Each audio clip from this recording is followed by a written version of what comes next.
Yuk. Kayak gini loh, Dek, ini makan ikan. Min.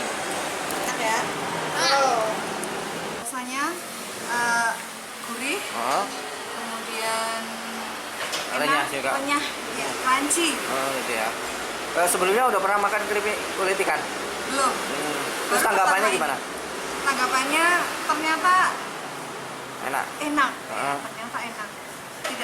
Karena tidak membayangkan keripik dari ikan. Untuk anak juga ya. Daripada kulitnya nggak digunakan, saya bikin keripik.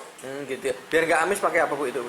Pakai bumbu jahe, kuning, jahe, bawang, ketumbar. Oh gitu ya Bu. 1 kilo dijual berapa Bu? 140. 150. Sekarang udah dikirim kemana aja Bu? Ya ke ke daerah setempat, luar daerah. Ya ada Jakarta ya. Jakarta, Bandung, Jogja. Oh gitu.